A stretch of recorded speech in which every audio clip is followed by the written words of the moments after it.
Primeira carta aos Tessalonicenses, capítulo 1. Paulo, Silvano e Timóteo, à igreja dos Tessalonicenses, em Deus Pai e no Senhor Jesus Cristo. A vocês, graça e paz da parte de Deus e de nosso Senhor Jesus Cristo. Sempre damos graças a Deus por todos vocês, mencionando-os em nossas orações. Lembramos continuamente diante de nosso Deus e Pai o que vocês têm demonstrado, o trabalho que resulta da fé, o esforço motivado pelo amor e a perseverança proveniente da esperança em nosso Senhor Jesus Cristo. Sabemos, irmãos, amados de Deus, que Ele os escolheu porque o nosso Evangelho não chegou a vocês somente em palavra, mas também em poder, no Espírito Santo e em plena convicção. Vocês sabem como procedemos entre vocês em seu favor. De fato, vocês se tornaram nossos imitadores e do Senhor, pois, apesar de muito sofrimento, receberam a palavra com alegria que vem do Espírito Santo. Assim, tornaram-se modelo para todos os crentes que estão na Macedônia e na Acaia. Porque, partindo de vocês, propagou-se a mensagem do Senhor na Macedônia e na Acaia. Não somente isso, mas também por toda parte tornou-se conhecida a fé que vocês têm em Deus. O resultado é que não temos necessidade de dizer mais nada sobre isso, pois eles mesmos relatam de que maneira vocês nos receberam e como se voltaram para Deus, deixando os ídolos a fim de servir ao Deus vivo e verdadeiro e esperar dos céus seu Filho, a quem ressuscitou dos mortos, Jesus, que nos livra da ira que há de vir. Capítulo 2. Irmãos, vocês mesmos sabem que a visita que lhes fizemos não foi inútil. Apesar de termos sido maltratados e insultados em Filipos, como vocês sabem, com a ajuda de nosso Deus tivemos coragem de anunciar-lhes o Evangelho de Deus em meio a muita luta. Pois nossa exortação não tem origem no erro nem em motivos impuros, nem temos intenção de enganá-los, ao contrário. Como homens aprovados por Deus para nos confiar o Evangelho, não falamos para agradar pessoas, mas a Deus que prova o nosso coração. Vocês bem sabem que a nossa palavra nunca foi de bajulação nem de pretexto para ganância. Deus é testemunha. Nem buscamos reconhecimento humano, quer de vocês, quer de outros. Embora como apóstolos de Cristo pudéssemos ter sido um peso, fomos bondosos quando estávamos entre vocês, como uma mãe que cuida dos próprios filhos.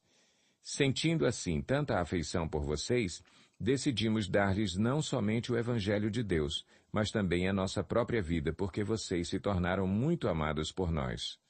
Irmãos, certamente vocês se lembram do nosso trabalho esgotante e da nossa fadiga.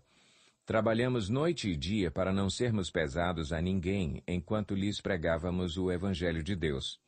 Tanto vocês como Deus são testemunhas de como nos portamos de maneira santa, justa e irrepreensível entre vocês, os que creem.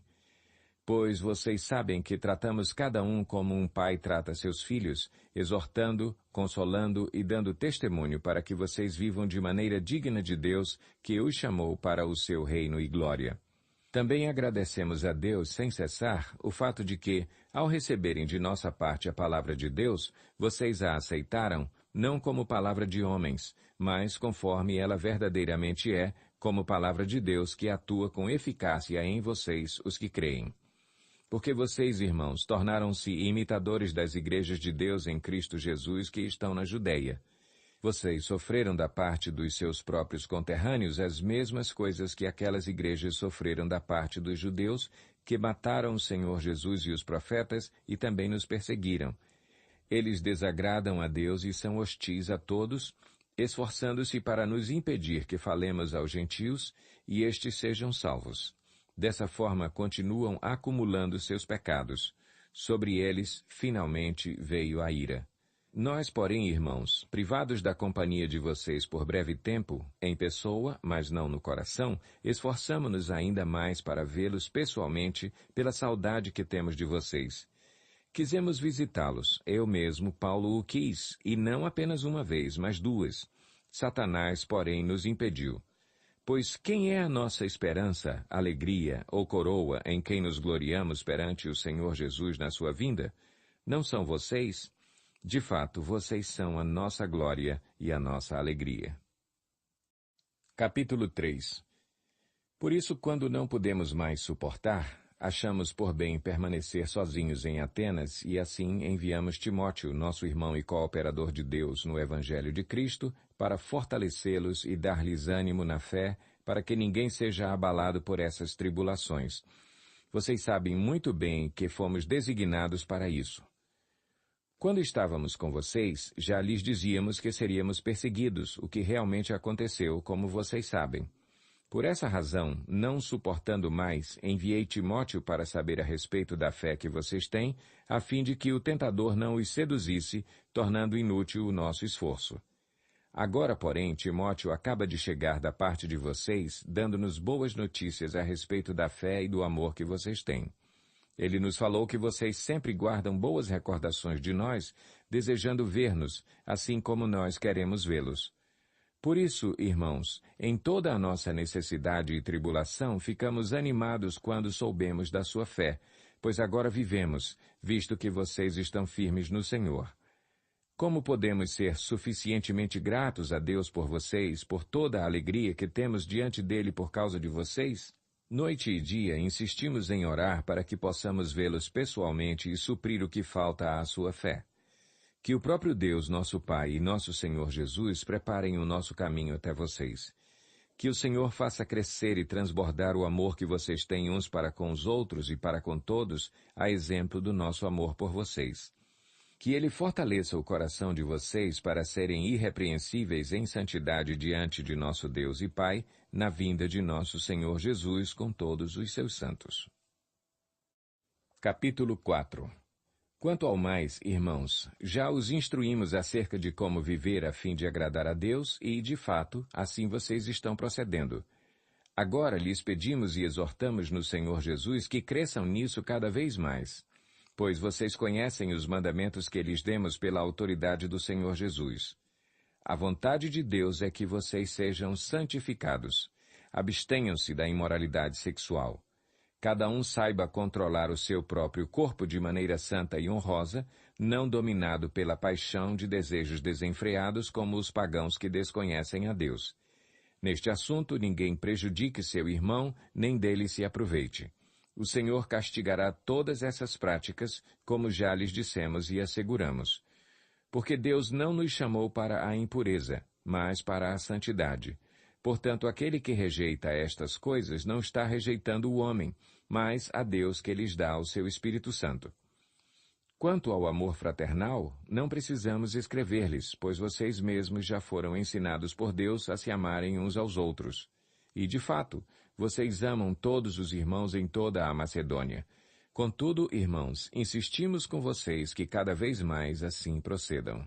Esforcem-se por ter uma vida tranquila, cuidar dos seus próprios negócios e trabalhar com as próprias mãos, como nós os instruímos, a fim de que andem decentemente aos olhos dos que são de fora e não dependam de ninguém.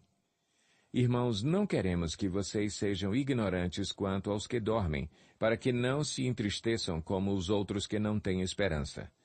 Se cremos que Jesus morreu e ressurgiu, cremos também que Deus trará mediante Jesus e com ele aqueles que nele dormiram.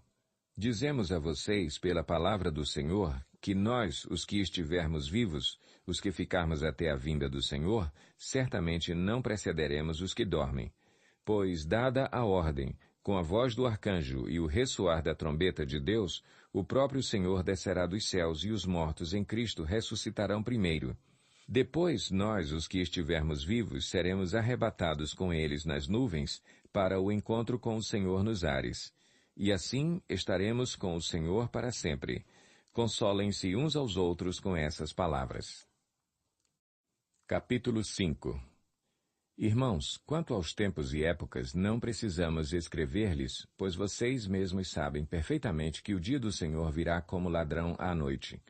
Quando disserem paz e segurança, a destruição virá sobre eles de repente como as dores de parto à mulher grávida, e de modo nenhum escaparão. Mas vocês, irmãos, não estão nas trevas para que esse dia os surpreenda como ladrão. Vocês todos são filhos da luz, filhos do dia. Não somos da noite nem das trevas. Portanto, não durmamos como os demais, mas estejamos atentos e sejamos sóbrios. Pois os que dormem, dormem de noite, e os que se embriagam, embriagam-se de noite. Nós, porém, que somos do dia, sejamos sóbrios, vestindo a couraça da fé e do amor e o capacete da esperança da salvação. Porque Deus não nos destinou para a ira, mas para recebermos a salvação por meio de nosso Senhor Jesus Cristo. Ele morreu por nós para que, quer estejamos acordados, quer dormindo, vivamos unidos a Ele. Por isso, exortem-se e edifiquem-se uns aos outros, como de fato vocês estão fazendo. Agora lhes pedimos, irmãos, que tenham consideração para com os que se esforçam no trabalho entre vocês, que os lideram no Senhor e os aconselham. Tenham-nos na mais alta estima, com amor, por causa do trabalho deles. Vivam em paz uns com os outros. Exortamos vocês, irmãos, a que advirtam os ociosos, confortem os desanimados, auxiliem os fracos, sejam pacientes para com todos. Tenham cuidado para que ninguém retribua o mal com o mal, mas sejam sempre bondosos uns com os outros e para com todos. Alegrem-se sempre. Orem continuamente. Deem graças em todas as circunstâncias, pois esta é a vontade de Deus para vocês em Cristo Jesus. Não apaguem o espírito. Não tratem com desprezo as profecias, mas ponham à prova todas as coisas e fiquem com o que é bom. Afastem-se de toda forma de mal. Que o próprio Deus da paz os santifique inteiramente, que todo o espírito, a alma e o corpo de vocês sejam preservados irrepreensíveis na vinda de nosso Senhor Jesus Cristo. Aquele que os chama é fiel e fará isso. Irmãos, orem por nós. Saúdem todos os irmãos com beijo santo. Diante do Senhor encarrego vocês de lerem esta carta a todos os irmãos. A graça de nosso Senhor Jesus Cristo seja com vocês.